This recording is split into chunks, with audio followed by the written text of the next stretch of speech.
ವಿರಾಟ್ ಕೊಹ್ಲಿ ಮಾಲೀಕತ್ವದ ಪಬ್ ವಿರುದ್ಧ ಮತ್ತೊಂದು ಎಫ್ಐಆರ್. ಬೆಂಗಳೂರಿನ ಕಸ್ತೂರಬಾ ರಸ್ತೆಯಲ್ಲಿರುವಂತಹ ದ 18 ಕಮ್ಯೂನ್ ಹೆಸರಿನಿರುವಂತಹ ಪಬ್.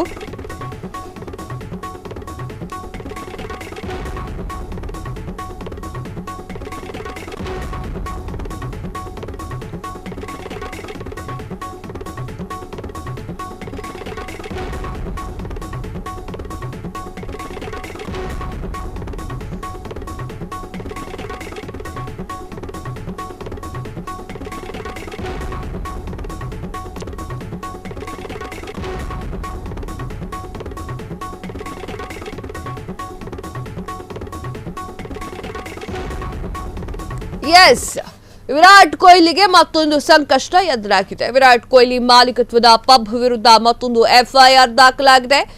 ಬೆಂಗಳೂರಿನ ಕಸ್ತೂರಬಾ ರಸ್ತೆಯಲ್ಲಿರುವಂತಹ ದ 18 ಕಮ್ಯೂನ್ ಹೆಸರಿನ ಪಬ್ ಬೆಂಗಳೂರಿನ ಕಬ್ಬನ್ ಪಾರ್ಕ್ ಪೊಲೀಸ್ ಠಾಣೆಯಲ್ಲಿ ಪ್ರಕರಣ ದಾಖಲು.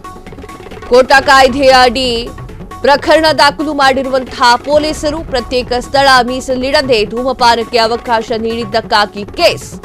18 commune bar and restaurant manager ಹಾಗೂ ಸಿಬ್ಬಂದಿ ವಿರುದ್ಧ ಕೇಸ್. ಮೇ 29ರಂದು ಪೊಲೀಸರ ದಾಳಿ ಮಾಡಿ ಎನ್ಸಿಆರ್ ದಾಖಲಿಸಿಕೊಂಡಿದ್ರು. ನ್ಯಾಯಾಲಯದಿಂದ ಅನುಮತಿಯನ್ನ ಪಡೆದು ಈಗ ಪ್ರಕರಣ ದಾಖಲಿಸಿಕೊಂಡಿದ್ದಾರೆ. ಈ ಹಿಂದೆ ಅನುಮತಿ ನೀಡಿರುವ ಅವಧಿ ಮೀರಿ ಪಬ್ ನಡೆಸುತ್ತಿದ್ದಾರೆ. ಕಳೆದ ವರ್ಷ ಜುಲೈನಲ್ಲಿ ಪ್ರಕರಣ ದಾಖಲು ಮಾಡಿದ್ದಂತಹ ಪೊಲೀಸರು ಈಗ ಮತ್ತೆ ಸ್ವಯಂ ಪ್ರೇರಿತ ಎಫ್ಐಆರ್ ದಾಖಲೆ ಮಾಡಿಕೊಂಡಿರುವಂತಹ ಪೊಲೀಸ್. ಎಸ್ ವೀಕ್ಷಕರೇ, ಏನು RCB ನಾಳೆ ಅಥವಾ ನಾಡಿದ್ದು ಮ್ಯಾಚ್ ಇದೆ. ಸೊ ಆ ಒಂದು ಮ್ಯಾಚ್ಗೆ ಎಲ್ಲರೂ ತಯಾರಾಗ್ತಾ ಇರುವಂಥ ಈ ಒಂದು ಸಂದರ್ಭದಲ್ಲಿ ವಿರಾಟ್ ಕೊಹ್ಲಿ ಇದೊಂದು ಟೆನ್ಷನ್ ಕೂಡ ಶುರುವಾಗಿದೆ. ವಿರಾಟ್ ಕೊಹ್ಲಿ ಮಾಲೀಕತ್ವದ ಪಬ್ ವಿರುದ್ಧ ಮತ್ತೊಂದು ಎಫ್ಐಆರ್ ದಾಖಲೆಯಾಗಿತ್ತು. ಬೆಂಗಳೂರಿನ ಕಸ್ತೂರಬಾ ನಗರದಲ್ಲಿರುವಂತಹ ದ 18 ಕಮ್ಯೂನ್ ಹೆಸರಿನ ಪಬ್ ಇದಾಗಿದ್ದು ಬೆಂಗಳೂರಿನ ಕಬ್ಬನ್ ಪಾರ್ಕ್ ಪೊಲೀಸ್ ಠಾಣೆಯಲ್ಲಿ ಈ ಒಂದು ಪ್ರಕರಣ ದಾಖಲೆಯಾಗಿದೆ. ಕೋಟ್ವಾ ಕಾಯ್ದೆಯ ಅಡಿಯಲ್ಲಿ ಪ್ರಕರಣ ದಾಖಲು ಮಾಡಿರುವಂತಹ ಪೊಲೀಸರು ಪ್ರತ್ಯೇಕ ಸ್ಥಳವನ್ನ ಮೀಸಲು ಇಡದೆ ಧೂಮಪಾನಕ್ಕೆ ಅವಕಾಶವನ್ನ ನೀಡಿದ್ದಕ್ಕಾಗಿ ಈ ಒಂದು ಕೇಸನ್ನ ದಾಖಲು ಮಾಡಿದ್ದಾರೆ.